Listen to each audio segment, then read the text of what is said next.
The Legend of Sunset Shimmer, Ocarina of Time. By Ganondorf 8. February 25, 2015. Chapter 45, Into the Infinite Darkness. Neighboru, your exile has now begun, and I couldn't be happier as it's also the beginning of my being second in command. I've longed for this day to come ever since you were chosen for the position which was meant to have been mine from the start. For years I had to toil under you as your servant, yet you never once saw it like that, believing us both to be on equal footing. I knew better because your title allowed you to have so many perks. So why do I feel bad now that you have left the fortress?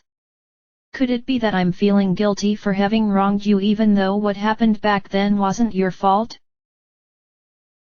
You seem to be troubled with wanting to accept your new destiny, Spitfire. Hey? Oh, it's you, Lady Trixie. I don't know why you and your sister insist on skulking about in the shadows when it comes to paying the fortress a visit. You're both fellow Gerudo, so you don't need to maintain such a cloak and dagger approach," said Spitfire. "Don't you dare refer to me by that horrendous name, child!" shouted Trixie. "It's not a bad name, you know," said Spitfire. "Call me that again and you will wish that you were never born. To you and the others, I'm known as the Great and Powerful Coom, surrogate mother to the great Ganondorf. For your sake, you would be wise to remember that. Now then, it appears that you're experiencing doubt, and that's something we cannot allow to happen. The Gerudo need someone who can guide them to ensure that their loyalty remains absolute. Neighboru proved that she was unworthy of that task because her opinion ended up clashing with our desire, so she needed to be removed from her position," said Trixie. "Is that the reason why she was exiled?" asked Spitfire. "That isn't your place to be concerned, child, for you now hold the highest authority among the tribe next to the king," replied Trixie. "Maybe so, but I still want to know," said Spitfire. "Since you're insisting on wanting the truth, who am I to want to deny you?" Neighboru was quite skilled as a thief, yet her loyalty to the great Ganondorf was always a problem my sister and I viewed as a concern. So, she needed to be given the title of second in command of the Gerudo in the hopes of changing her opinions, and fall in line with the vision we had hoped for.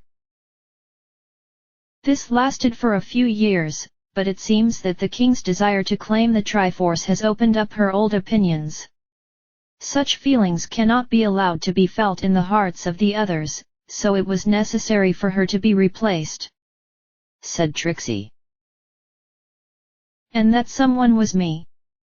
asked Spitfire.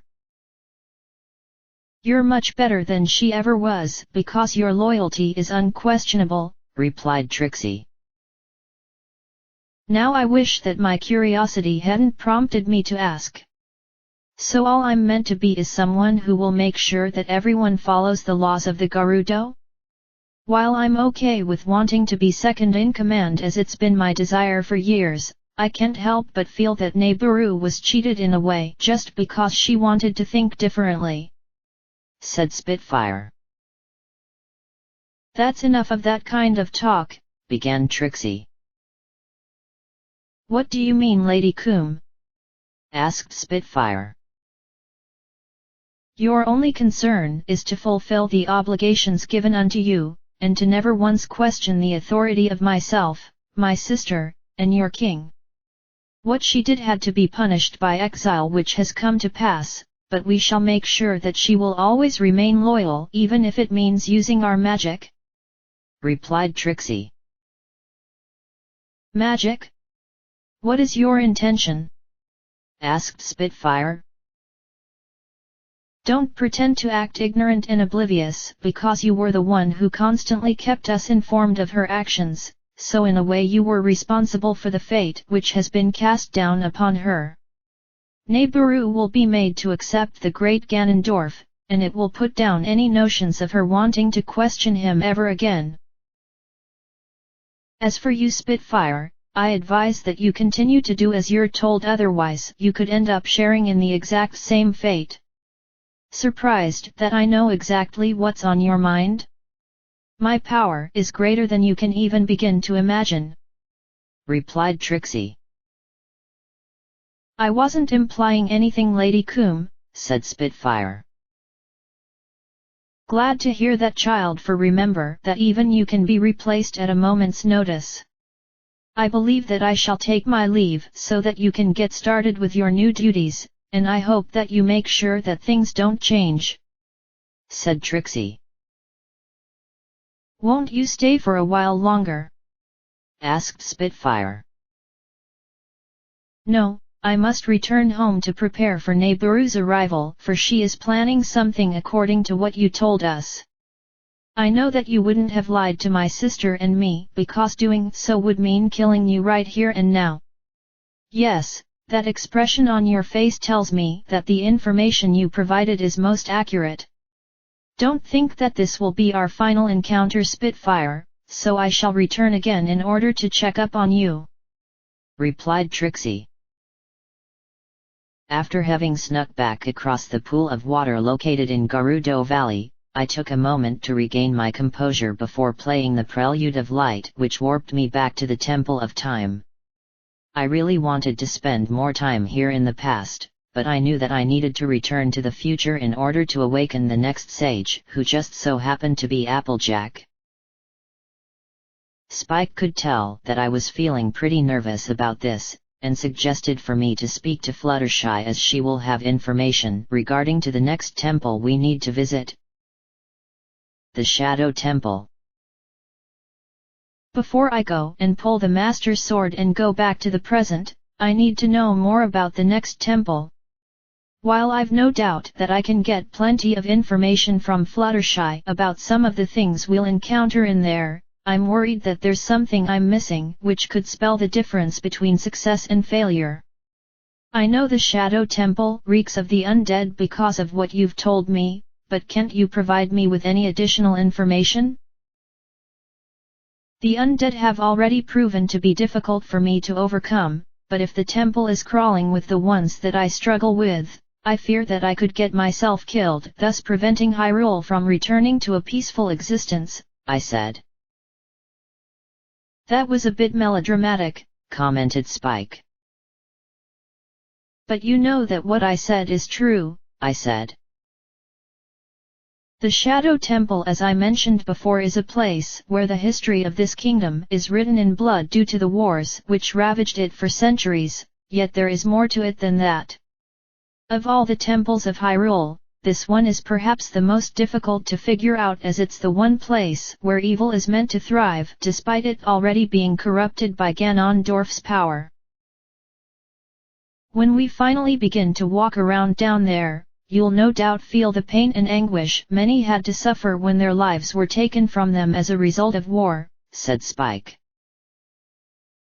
I'm guessing that the majority of the spirits who dwell in the temple are Hylians, I asked. You'd be correct, as while the wars claimed the lives of the Gorons, Zora, and Gerudo, in addition to the Hylians, they had their own burial sites. As such, their spirits were unable to enter the Shadow Temple, and instead lingered around for a while before disappearing. The spirits who remain in the temple are mostly Sheikah spirits, for the graveyard in Kakariko is where they are all buried, replied Spike. It makes you wonder if the undead monsters we've been encountering are the spirits of those who died, or are the result of the magic Ganondorf used to artificially create monsters that have the mannerisms of the dead, I said. I wouldn't know for certain, said Spike. If those monsters used to be people in a former life, the least I can do for them is to give them a release from their torment, but that would mean running the risk of losing my life in the process, given how powerful the Re-Dead and Gibdo are. Those light arrows would really be useful right about now to make this an easier experience, but I guess that would be taking the easy way out. I sighed. While these weren't the exact answers I was hoping to receive, at least I was given a bit more insight as to what to expect. If there was one problem I could say right now to all of this, it would be having a strong sense of guilt over having to possibly fight against the spirits of those who gave their lives to protect this world, something I'm doing myself even though I'm not an actual soldier. Once I made it to the back of the Temple of Time, I stared at the Master's sword which was stuck in its pedestal, and it made me wonder if using this blade would allow me to really overcome the impending danger awaiting me. It also made me think of Ganondorf, and what he ended up doing at this exact moment. Do you think he's waiting in the shadows like when I pulled the sword for the first time? This feels like I'm redoing everything again, and it will result in my transformation which leads to me being sealed away. Must I experience that pain once more as a reminder of me being tormented? I think what will happen this time around is you'll just get whisked back to the future, replied Spike. That sounds rather anticlimactic, I said. Perhaps, but what happened can only be seen once as it's a part of history which can't be changed. There's no point in repeating it as the result will still be the same even if you were to change a few aspects of it, so the moment you draw the Master's sword, time will jump forward 7 years and we'll be back where we belong unless we have to come back here again, said Spike. How do we know that we need to do that? I asked. Sheik did mention it to you when she taught you the Prelude of Light a while ago now, but I suppose Saria may be able to clarify things, replied Spike. That sounded like a good idea to me, so I walked up to the Master's sword, and pulled it out which immediately blinded me in a flash of light. A few moments later, I found myself standing in front of the pedestal with the divine blade in the scabbard on my back, and wearing the Zora tunic instead of the Kokiri tunic I had on prior. It felt weird having come back to the present after spending a good amount of time in the past, but I needed to be here to awaken the remaining sages. I was then relieved to know that the weapons I had picked up in the other temples were now available to me again. With that concern out of the way, I took the Ocarina of Time from its pouch, and began to play Fluttershy's song where it felt nice to have her know what's going on. Sunset Shimmer? This is Fluttershy. Can you hear me? I heard from the forest spirits that you were able to break the curse on the water temple, and that you even managed to travel back in time 7 years to before Hyrule was invaded by the evil king. I'll be the first to admit that I'm jealous that you got to do that, but it was necessary if you wish to awaken the remaining sages. Our power continues to increase with each of us you awaken, and when we're all accounted for, we can create the seal which will bind the evil of the kingdom into the sacred realm. If we want to make the seal perfect, we need the power of the 7th sage, said Fluttershy. Going back did bring back plenty of good memories, but let me tell you that it wasn't an ideal picnic, I said. Yes, I can imagine it being. So what with having to get used to the way things were again after such a long time, said Fluttershy. I have an item which will allow me to see the truth, I said. Something that can let you uncover things that should really be there? The great Deku Tree once told us a story about it, but we never really believed it. I guess he was right in that some truths remain hidden, and must be exposed for the greater good. This item is going to be of immense help in the Shadow Temple, for it is impossible to progress without it, said Fluttershy. Figures it would be like that. That's when it dawned on me that she mentioned that there was another sage who needed to be awakened in addition to the 6 that I'm trying to help out right now. When everything clicked together in my head, I began to sputter repeatedly, which caused Fluttershy to ask me if I was okay because it sounded like I was having some kind of convulsion. Eventually, I managed to utter some actual words. Another sage? I have another to find one more? You could tell that I wasn't exactly taking this little bit of news very well, and it was a miracle I didn't end up taking out any kind of frustration, because it meant finding another temple which Sheik never told me about, as she only gave me the locations of 5. This final sage is said to be the leader of all of us, and through their power will we be able to seal away Ganondorf forever. I have no idea who this person could be, and neither do the forest spirits, but surely it must be someone you know," replied Fluttershy. "So we're dealing with a mystery person?" I asked. "That's one way of saying it, yes, but first you should focus on awakening the one who waits for you in the Shadow Temple. The spirits have been telling me that you will need to use the item you found in the past to uncover many secrets, and it's the only item that will allow you to see the shadow for what it really is. I don't know what this shadow is supposed to be, but I think you have a pretty good answer. They also say that you will need to use sacred feet in order to reach places which are otherwise inaccessible to you," replied Fluttershy. "Did you say sacred feet?" I asked. "What this means isn't known to the spirits, but it sounds like something you would wear on your feet," replied Fluttershy.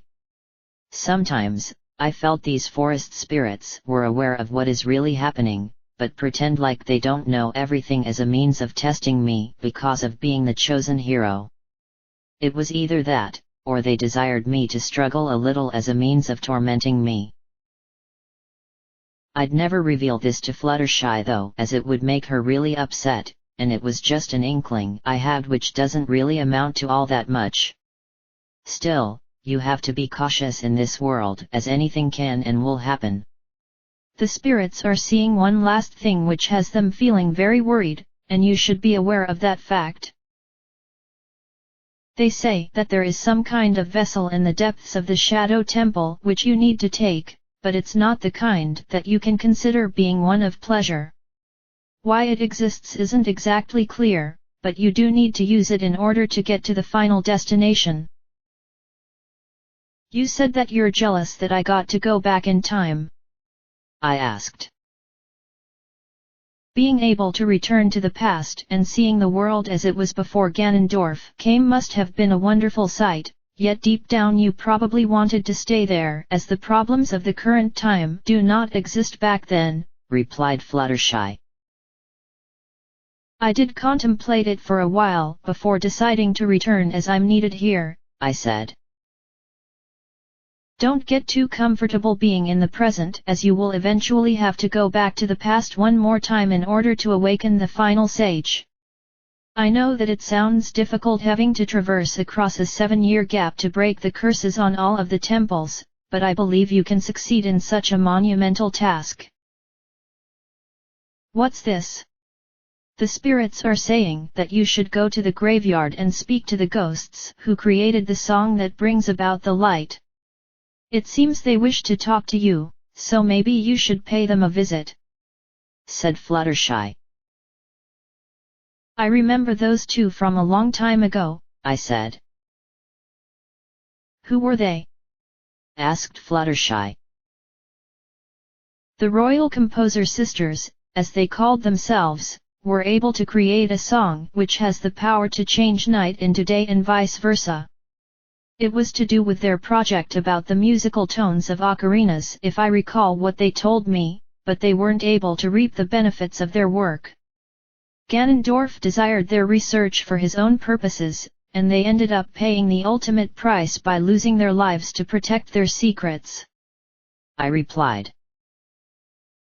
And I assume that you were able to acquire their song, which would mean they could now rest in peace. Yet the spirits are saying that you should speak to them before entering the temple.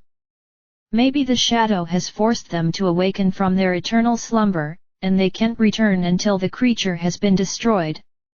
You may have your work cut out for you this time, Sunset Shimmer, but I know you can accomplish your goals because you have the heart of a proud warrior. I'm going to leave it to you now, so good luck with traversing the darkness that lurks inside of the temple, said Fluttershy. Now that was the kind of information that I needed to hear, and thanks to her I now had a pretty good idea as to what to expect. The thought of a vessel taking me somewhere was worrying, but the thought of getting to use sacred feet was something to look forward to. I then put the Ocarina of Time back in my pouch, and proceeded to exit the Temple of Time, where I was greeted with the destroyed Hyrule Castle town, a reminder of what happened during my 7-year absence. Why not play the Nocturne of Shadow and warp to the graveyard? Asked Spike. That does sound like a good idea, but I want to make a quick stop over at Kakariko Village to see how Shining Armor is doing. While he was able to finally get out of his comfort zone, I fear that he may have decided to go back to wanting to be left alone. I know that I have no right interfering with his life as that's up to him to decide, but I want to make sure that he's alright. I replied. Your compassion for your friends is a strong power, smiled Spike. I never used to understand such emotions due to being alone for a long time in my life, but when I experienced that feeling, I never wanted to let it go no matter what. Shining Armor is going through the same thing that once plagued me, and that is something no one should ever have to deal with. While checking on him will delay us from going to the aid of Applejack, I feel that he may need some kind of closure, and perhaps begin to rebuild his life. I said. Then let's go and see him in the village, said Spike. Going to Kakariko the long way was going to take some time, but I chose to follow my heart in this case instead of my head because of friendship. Running through the market and avoiding the Redeads, I made my way outside and back into Hyrule Field where I took out the Ocarina of Time, and played Epona's song where she appeared out of nowhere and galloped over before coming to a stop. I petted her on the muzzle and engaged in a brief whinny conversation before turning my attention to Spike out of sheer confusion. I left her at the entrance to Kakariko Village, yet how did she just pop up and made her way over here like that? I asked. It's one of those mysteries of Hyrule which should remain unsolved. I'm surprised that you played her song and called her over, for we've often had to leave her behind while carrying out various errands. Still, she looks happy that she was called over with her song, but she probably told you that when you two spoke hoarse just now, replied Spike. Epona and I then continued with our whinnying for a few more moments before I climbed up onto her saddle, and gave her a soft kick to the ribs to start galloping along to the village. It was still night out because warping and coming back to the present didn't cost time to move onward, so it meant I was going to be exploring the graveyard at night. Again. It didn't take long for Epona to make it back to the entrance of the village, and I slowly brought her to a stop where she whinnied several times to indicate that she didn't want me to go back in again. I responded to her with my own set of whinnies before climbing down, and running up the stairs and entering. The village has certainly seen better days, I commented. And it will take a long time for the wounds from the fire to be healed, so expect the buildings to be covered in soot as well as having lost some color from the flames. You have to give the villagers a lot of credit for holding out as long as they did until the rain helped to put out the fire, and they knew what they were doing when they migrated over to the entrance in order to save themselves, said Spike. Shining Armor deserves some credit for helping out those last villagers who needed rescuing.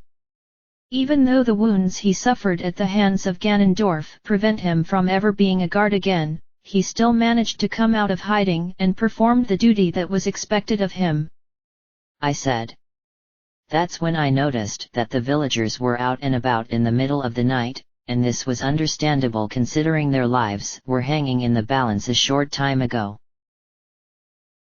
I then decided to see if I could spot Shining Armor among the villagers, but when I didn't see him talking to anyone, I feared that he'd chosen to go back to his quiet life of solitude, and that my words didn't end up changing his ways after all. I guess the pain that he felt from failing the old king must have been too much for him to want to try to become a part of society again. Perhaps that's for the best, said Spike. Maybe you're right, for his situation was much worse than what I went through, as I never lost anyone close to me like he did. I guess we should just make our way to the graveyard, and speak to the royal composer sisters, I said. No sooner had I walked a few steps, the expression on my face changed from sadness to sheer happiness, because standing there by the well was Shining Armor. While he was still wearing that cloak which he used to maintain his aloof identity, he wasn't hiding his face, which meant he really did wish to start interacting with the common folk again, yet the walking stick was a reminder that his injuries are ones which can never heal. I then walked over to him, and he looked pleased to see me, although his expression changed to one of confusion, as though he were wondering as to where I had gone, so I felt the need to address this. I was hoping that you would be out here instead of being isolated indoors, yet you want to know where I've been since the fire was put out.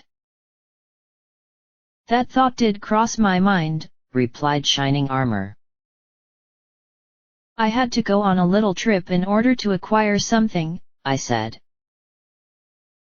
Let me take a wild guess by saying that you returned the Master Sword to its pedestal, and ended up going back in time to the point before you pulled it. Judging from your dropped jaw, I'd say that I was spot on with my guess, said Shining Armor. How did you know? I asked. When I was the captain of the Royal Guard, there were certain things that I learned from being by the side of the royal family, and one of them was the secret power contained inside of the Master Sword. I'm not surprised that you ended up going back into the past, because that sword has powers the likes of which you've merely scratched the surface of, but I know that what happened in the past can't be changed no matter how hard you may desire it. Thanks to you, Sunset Shimmer, I realize now that I was hiding myself from the failure of protecting the king, and I wallowed in self-misery for years. The people of Kakariko know that I'm now starting to mingle with them rather than choosing to keep to myself, but I'll reveal to them my true identity when I feel the time is right. In the meantime, they simply refer to me by the name of Shin, which doesn't quite roll off the tongue, replied Shining Armor. At least you're starting to turn your life around, I said. I'll never be able to live the way that I used to, but I can continue on and live out my days as best as I can here in this village. As for you, I believe you need to go to the temple that lies beneath the graveyard, right? The entrance is currently sealed shut with a heavy stone slab, but you can open the way by lighting all of the torches, and there are roughly 30 to light up, said Shining Armor. Isn't that a little excessive? I asked. In a way it is, because lighting just a few would have been more suffice, but it was the will of the Sheikah which prompted them to go with a high number. The temple was once guarded by the shadow folk, as this village used to be their base of operations during times of war, yet they no longer exist with the sole exception of Madame Impa, who is the last of the Sheikah tribe. As for that other one, I don't know what her story is supposed to be, but I'm not convinced that she is a survivor of the tribe as she claims herself to be.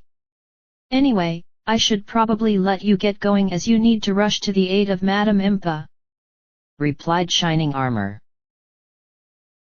Before I go, there is one more question I've been meaning to ask you, and that is, how did you become captain? I asked. Quite the random thing you asked of me, replied Shining Armor. Guess I'm just the curious sort, I said.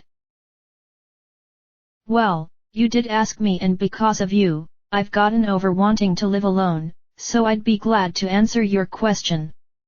I'm the youngest soldier to have ever been promoted to the rank of captain of the Royal Guards, but before that I was just an ordinary person who dedicated his life in service to the king. The previous captain was well liked among the entire corp, and he was the one who believed me to be destined for greater things. I guess it's because I worked much harder than everyone else when it came to defending the realm, yet this did draw the ire of the others who felt that I was showing off just to be in good graces with the old captain, which never was the case. During the war which resulted in the unification of the kingdom, Hyrule Castle was attacked by a powerful evil force which used dark magic. Many of the guards were killed that day, including the old captain who gave his life to protect those among the guard who chose to run away, said Shining Armor. They ran away? Why would they do that? I asked. The dark creatures were too powerful for them to handle, so they chose to flee back to the castle to defend it until things turned about in their favor. The old captain wanted them to retreat and protect the royal family, and he chose to remain behind to cover them as they fled.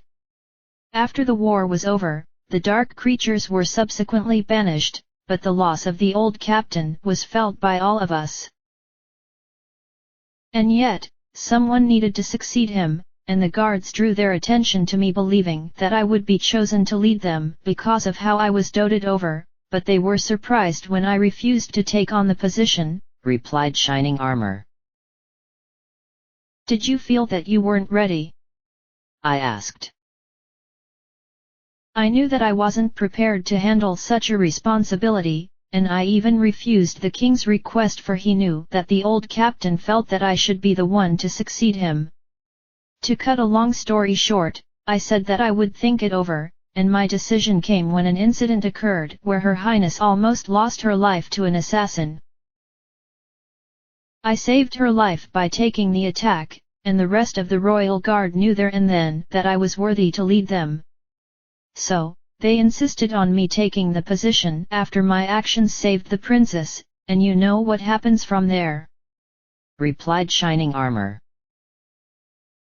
You didn't need to rush through the last part of your story, as I do have plenty of time to reach Impa, but I have a feeling that she would tell me about what happened when the princess's life was in danger, given how close she is to her, I said.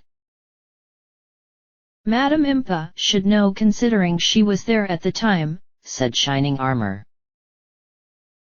Then I'll be sure to ask her about it. Shining Armor, while you can't fight the way that you used to because of the injuries given to you by Ganondorf, you still retain all of the combat experience and maneuvers from the Royal Guard. Essentially, you could end up teaching a whole new generation, because I do believe the royal family could do with some new soldiers when they come back. You don't need to come to a decision right away, but it's something to think about at the very least, I said. With that, I thanked him for answering my question, and took my leave, where I headed for the graveyard once more, which still looked the same as it did the last time. Surprisingly, the fire never reached this area, which could mean the shadow never intended for the flames to make it this far. There were a couple of Poes floating around, most likely looking for fresh victims, but I had my eyes set on the 2 gravestones located in front of the entrance to the tomb of the royal family. Can you feel that power, Sunset Shimmer? asked Spike. I know there was an evil presence located below the graveyard, but I never would have guessed that it was this strong, I replied. Because the shadow beast is now free from the seal which kept it trapped below the well, it has free rein to use as much of its dark powers as it wants. That means the undead are beginning to grow in strength, which is going to make our progress through the Shadow Temple that much more difficult. Impa felt that she was the only one who could contain the creature, as she was the one who did so before, so it's her responsibility to ensure that the undead don't end up swarming all over the kingdom. Speaking of which, I recall the royal composer sisters having moved on from this world after you listened to their tale, said Spike. Maybe they decided to come back willingly, I asked. Ghosts aren't able to do that, as once they move on to the afterlife, they're stuck there forever. The power radiating from the shadow beast must have forced them to return to this world, and they can't rest in peace until it has been destroyed. That would explain why the undead are increasing in numbers as well as in strength. Whether Ganondorf decides to do something about this or not remains to be seen, but he'll probably just let things fall apart given that all he cares about is maintaining his grip through the use of the Triforce. As long as you have the lens of truth, however, you can expose the illusion that the shadow uses to keep itself hidden, and destroy it, breaking the curse on the temple at the same time," replied Spike. "First, we need to speak to the two sisters," I said. Walking over to the gravestone on the left, the moment I approached it, the ghostly form of Octavia Melody rose up from it, followed by the form of DJ Pawn 3 from the other stone. It still felt weird that they were both spirits in this world, but at least it was better than the alternative, which was non-existent. As I recall from the last conversation that I had, Octavia was the one who does all of the talking, as DJ Pawn 3 never says a word, and instead relies on expressions in order to speak her mind. Why she was a mute is something I'll never know, but maybe one day she will break her silence and say something. "Hey! Aren't you the one who listened to our tragic stories 7 years ago?" asked Octavia. "That was me, yes," I replied. "You're Sunset Shimmer? But, you look as though you haven't aged a single day, although you have had a change of attire from last time, and that sword is awfully familiar to us. Would you not agree with that, dear sister?" asked Octavia. I turned my attention to DJ Pawn 3 for a moment, hoping she would respond with at least a simple yes, but she decided to go with a thumbs up, which was her way of agreeing with her older sibling. Then I focused back to Octavia, who decided to check out the sword on my back before her expression became one of complete shock. "I know that blade. It's the Master's sword. If you have that in your possession, then you must be the hero of time who has come to bring peace back to Hyrule." "Something like that," I said. "Yet you haven't aged at all, which certainly defies logic," said Octavia. I then explained to her as to how my magic was able to keep me from aging during my time trapped inside of the sacred realm, and upon finishing my explanation, she was quite shocked that so many years of my life were lost. "And here I thought my sister and I had it rough when Ganondorf killed us, but you had to endure having to get adjusted to a world which was different from the one you left when the sword sealed you away. Flat and I were resting in the afterlife after you claimed the Sun's Song, but the recent escape of the Shadow Beast has brought us back here against our will. No one has been able to do anything about it, as what can they do against something that powerful? Where did this creature even come from?" I asked. "What is known is that the beast first appeared during the war, and it targeted this village because of the Sheikah who used it as their base where they served the king. It was a battle between the Shadow Folk and the Shadow Beast where many of them were killed, but it was eventually driven into the well where its power was neutralized. They weren't able to destroy the creature, so they chose to leave it there, hoping that it would never return, and yet Ganondorf came along and conquered the kingdom. His evil power caused the beast to stir, so it was necessary to have a seal created which would keep the shadow down there under the village," replied Octavia. "I have been told as to why it was sealed away, but I'm surprised the seal lasted as long as it did," I said. "You can thank Impa, who used her powers to strengthen the spell every time the shadow attempted to escape. Yes, what you witnessed was its 8th attempt at breaking the seal, which sadly it was able to do so, thus escaping into the world. Every time it tried to break free, she would make sure to reinforce the seal, but she realized that just strengthening it wasn't going to work forever.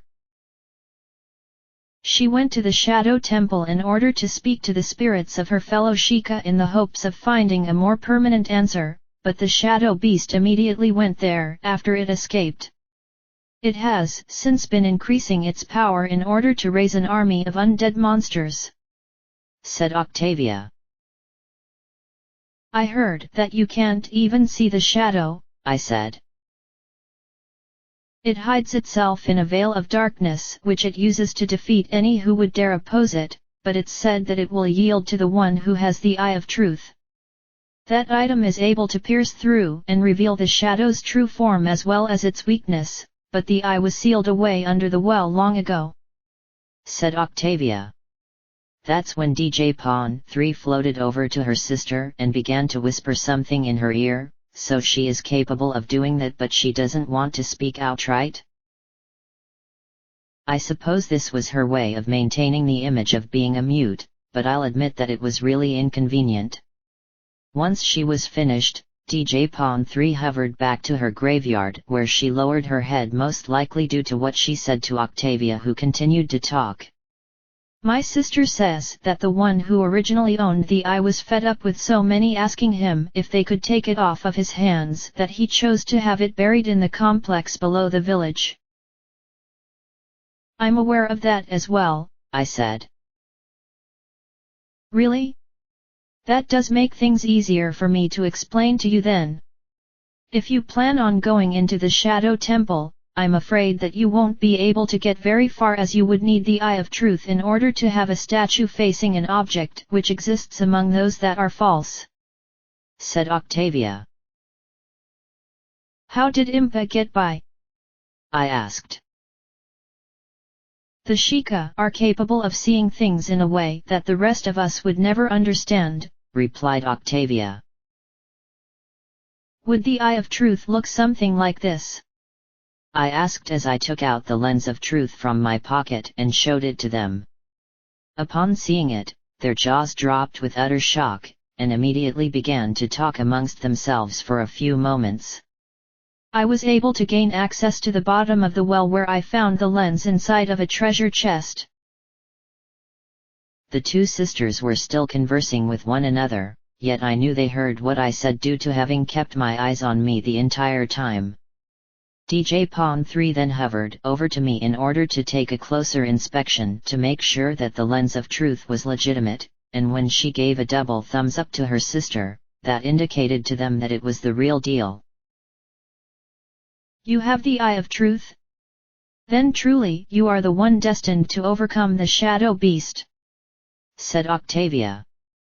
She went on to explain that the lens was a powerful magical artifact created by the Sheikah a long time ago, where it was used to reveal hidden secrets, and it served an important role when it came to protecting the royal family. "Because you now possess the eye, only you can enter the temple where it will be your one true guide to overcoming the illusions." "And what about you two?" I asked.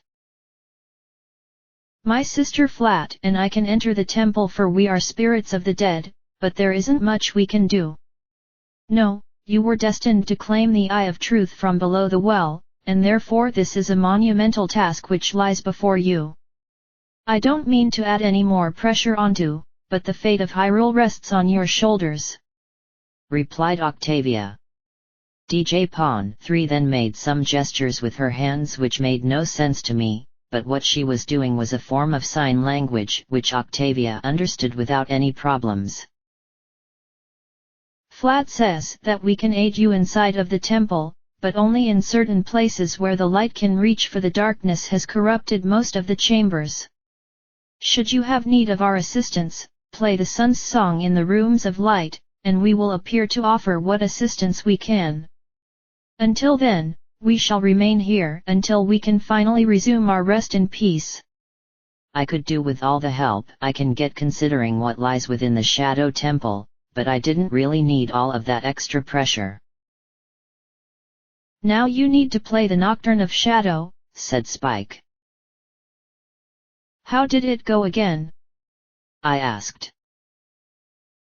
"Fortunately, I took the liberty of writing it down for you, and because you were taught how to play the Ocarina of Time properly by that scarecrow, you should be able to do well on your first attempt," replied Spike. After he showed me the notes and where on the instrument I needed to play them, I played the Nocturne of Shadow, where I disappeared into a ball of purple light, and in the next instant found myself on the high ledge which I couldn't reach from below. We didn't go quite as far as I expected, plus it feels kind of cheesy that we couldn't just climb up here, I said. The sage altar was located on a ledge that was too high for you to reach through normal means, and Sheik obviously knew that, which is why she taught you that song so you could get up here. Down those stairs lies the entrance to the Shadow Temple, and you know that things will be challenging," said Spike. "Do you think the royal composer sisters can help us out? Also, where do you suppose these rooms of light are?" I asked. "I have no idea where such rooms will be located, but I suppose we'll find out once we start exploring. As for the sisters, if they believe themselves to be able to provide us with some help, then I suggest that we take it, because they have a better understanding of the undead due to being just that," replied Spike. "Guess we might as well get this started," I said as I began to walk down the stairs, where I entered a large room that featured numerous torches all over the place, and at the back was a massive stone door which had the symbol of the Sheikah etched into it. There was also a small raised platform in the center of the room with some strange text surrounding it which I couldn't decipher. Shining Armor wasn't kidding when he said there were so many torches that needed to be lit, but I'm curious as to what is up with that platform in the middle. I walked over to it and saw that it was just an ordinary brick platform, but why did it have a barely visible image of the fire medallion on it? Did this mean at one time the medallions served a function other than being merely for show? "Are you seeing what I'm seeing on this platform? The image of the fire medallion?" asked Spike. "Yes, so that must mean these medallions in another time and place would have had their own individual powers.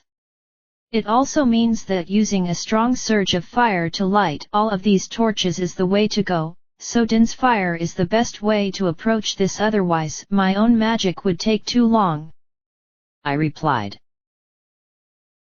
Taking out the gem which contained the power of Din, I performed the necessary poses to cast the spell, and the resulting impact lit all of the torches, causing the stone door to slowly rise up and open the Shadow Temple. Once the door was fully opened, I walked forward, where I became immersed in the darkness as though the very light itself had been snuffed out. "Well, we're inside of the dungeon now, so where do we go from here?" Around the first corner I came across, I had to come to a stop because of being faced with an obstacle pretty early on. "It looks like you need to use the long shot in order to pull yourself across this chasm," replied Spike. "If I had decided to come here in the past, this would be as far as we could get," I said.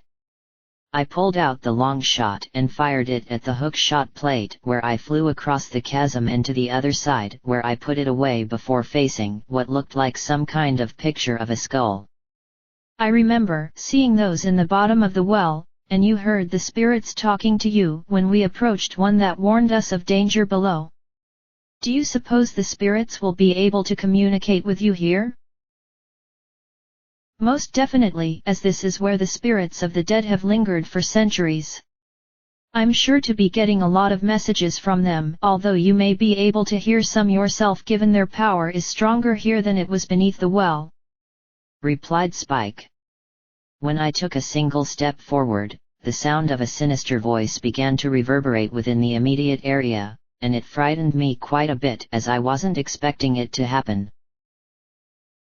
"The shadow will yield only to one with the Eye of Truth, handed down in Kakariko Village." "Well, if that isn't a sign that we need the lens of truth in order to explore this place, then I don't know what is," I said.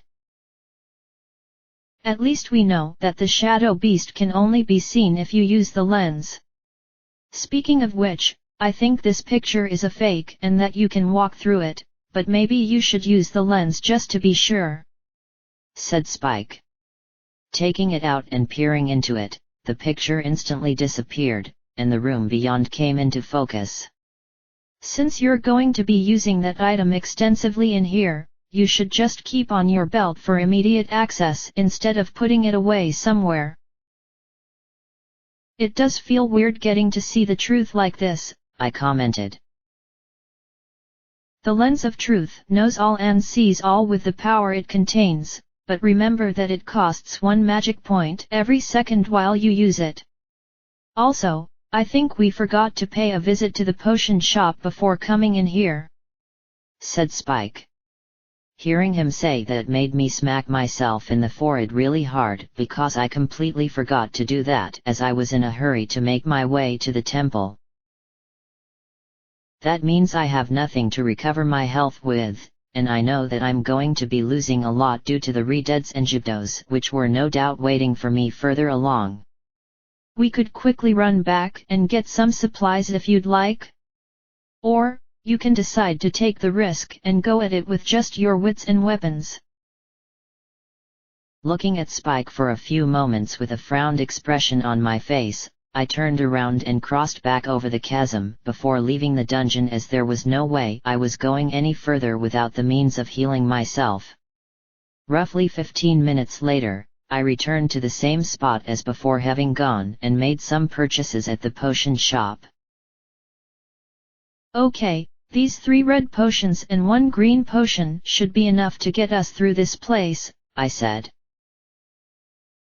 And if you use one of them and have need to capture a fairy in a bottle, you can catch one and replenish your means of healing, said Spike. Doesn't it bother you that your own kind are caught and stuffed into such small cramped spaces like bottles? I asked. It's a practice which has been happening to us for centuries, so we're pretty used to it by now.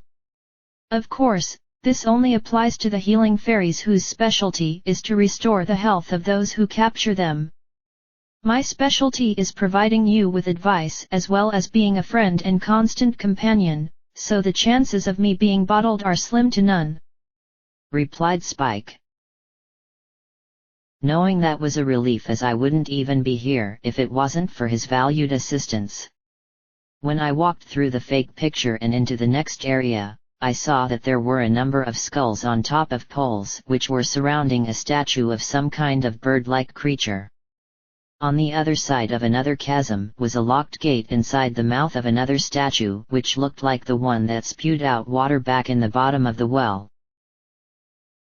There was a sign by the edge of the pit which I believed contained some useful information, so I started to make my way over before I came to a stop due to the booming voice speaking out.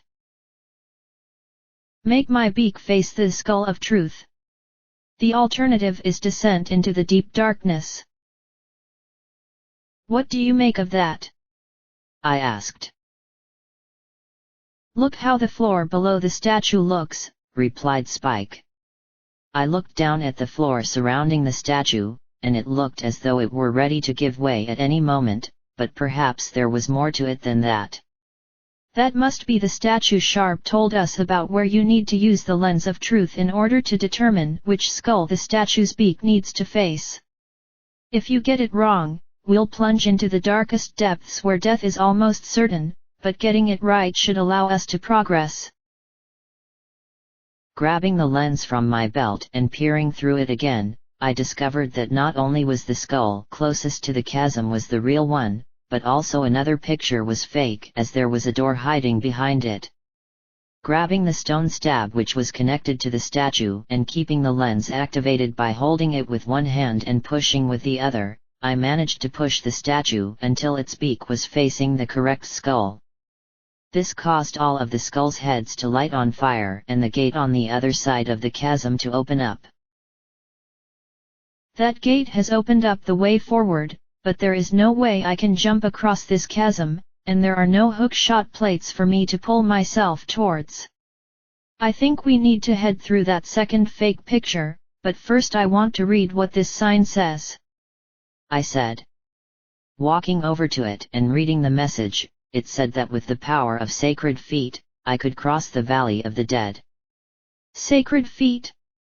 I wouldn't exactly call my feat that, but maybe we can find something that can allow me to cross the chasm without any problem. It sounds like a dungeon item is required straight away, suggested Spike. Then going in the direction beyond the second fake picture should eventually lead us to it, I said. Walking that way towards the door, I opened it and entered another corridor which ended with another picture, but I had a feeling that it was fake, so I used the lens of truth and discovered that the room continued on a lot further. When I made it over to the picture, the booming voice spoke out once again, but this time it said something different. One who gains the eye of truth will be able to see what is hidden in the darkness. I think we already figured that out, I said. Then why bring it up? Asked Spike. Maybe it's a hint as to what we need to do further along, I replied. Continuing on through to the next part of the room, I felt rather uneasy as the walls were covered with small skulls that had glowing green eyes. I knew that the Shadow Temple was going to be creepy, but I didn't think that it would do so this early in the exploration. I felt as though I were being watched given how these skulls' glowing eyes felt like they were staring into my soul. As I walked forward a few more steps, the voice boomed out again where it mentioned a fact which I already knew from what others have told me. Shadow Temple. Here is gathered Hyrule's bloody history of greed and hatred. A pretty obvious statement considering I know all about it, I said.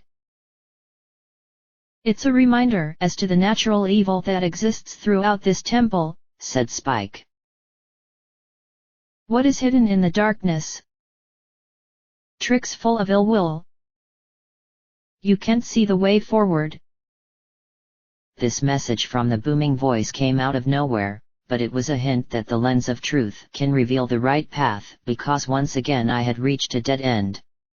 By holding it up to my eye again, I could see the room continues on even further, but there was another fake wall which was covering up a door. I was compelled to take the door because for some reason I believed something useful was behind it, but then my senses when it comes to exploration need some work.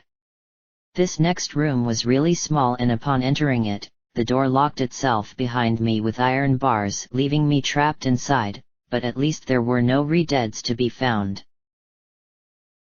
I'm sensing something in this room, began Spike.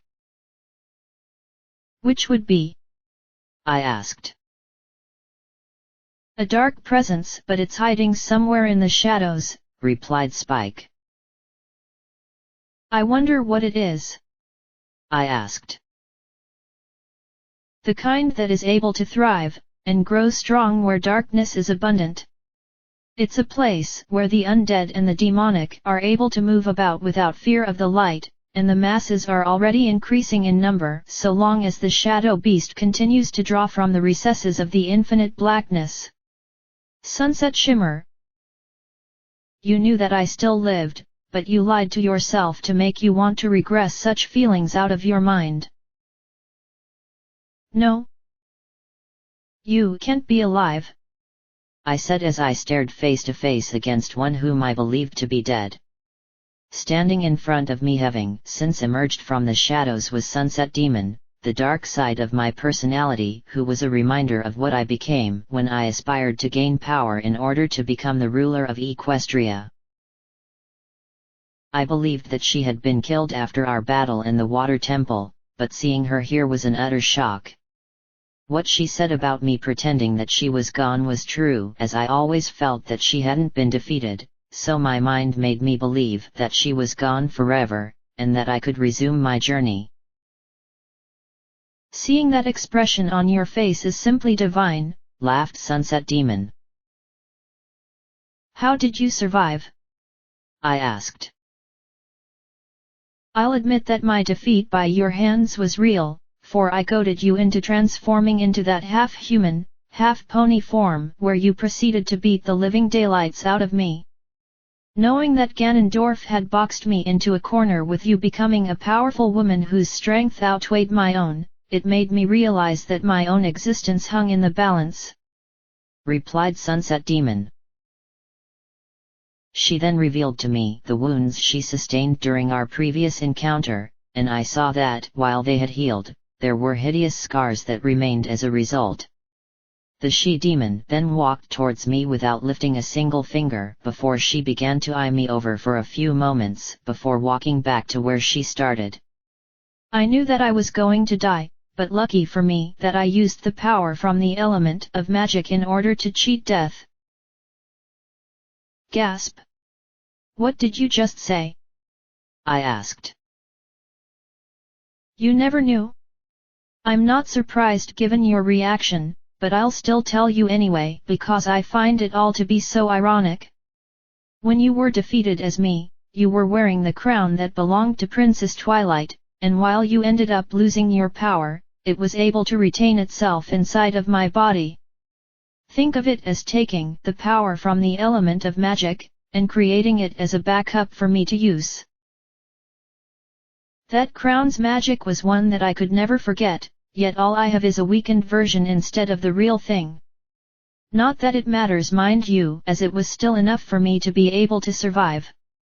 By using the element's power, I figured out how to survive, sever my connection with Ganondorf, and become the independent woman that I was before," replied Sunset Demon. I never knew that Twilight's element was something you remembered, I said. It was a miracle I even managed to use it at all, said Sunset Demon. And you used what you gained from her crown in order to return? I asked. The Shadow Beast brought me here, and I was able to regain my strength although the scars still remain. And so, here we are once again in the same situation we were in last time, but I am no longer blinded by my desire to assume your life. I realize that my own ambitions got in the way of common sense, and for that I decided that a different tactic was needed. Oh, I still intend on claiming what's mine, but I think I'm going to have some fun at your own expense. Yes, this is going to be a lot of fun for me," replied Sunset Demon. I could see the evil glowing in her eyes, but this time it was much different from what it was before. She wasn't as enraged as last time because she knew that it was her anger which caused her defeat, but knowing this meant that my problems regarding her were only to get worse from here. The locked door won't open until you're finished in this room, and by finished I mean you proving something to me. What do I need to prove to you? I asked. You're strong, Sunset Shimmer, stronger than you yourself realize, and for that I wish to know just how strong you really are. I'm going to challenge you to a magic duel, or rather several throughout this temple in an attempt to see what kind of power you possess. If you manage to defeat me, then I shall await for your next arrival in a later room, and know that I will not attack you until you reach me. However, if you end up being beaten by me, well, it means that your life isn't worth taking for my very own, and the undead hordes will devour you to pieces, replied Sunset Demon. I take it that losing on purpose is out of the question? I asked. Pretty much, but I hope that you defeat me because it will reinforce my belief that you are strong. While I have no intention of taking you on in a full-fledged fight because that would ensure my defeat, I intend on fighting using a more indirect approach, replied Sunset Demon. Knowing that I had little choice in the matter, I prepared myself to face the she-demon once again, but I couldn't help but think that maybe this was just a pointless thing for her to do. She knows that I've gotten a little better since our previous battle, and is aware that my transformation will be the end of her even though I can't exactly control it. Is it possible that she can't be defeated because we're inside of the Shadow Temple? Why do you want to go through with this? I asked. I want to test your true strength in a more controlled manner, replied Sunset Demon. But you'll be destroyed if you carry this through, I said. In this temple, the darkness reigns supreme without anything to oppose it, so if I were to be killed by your hands for instance, the evil will just bring me back again, although it will take some time for it to go into effect. To put it in more simple terms for you Sunset Shimmer, you can't destroy me no matter what you try to do, so your only hope is to try and survive. Know that I have no intention of making things easy for you just because I'm not being sadistic like before. Now, let's get this challenge started, so I hope you're ready for my onslaught as this duel is where only our magical skills are allowed to be used. That master sword of yours is off limits, and so is your ability to transform," said Sunset Demon. Her hands then began to glow red, but then they started to glow with some kind of dark energy which must be the result of the evil radiating throughout the temple.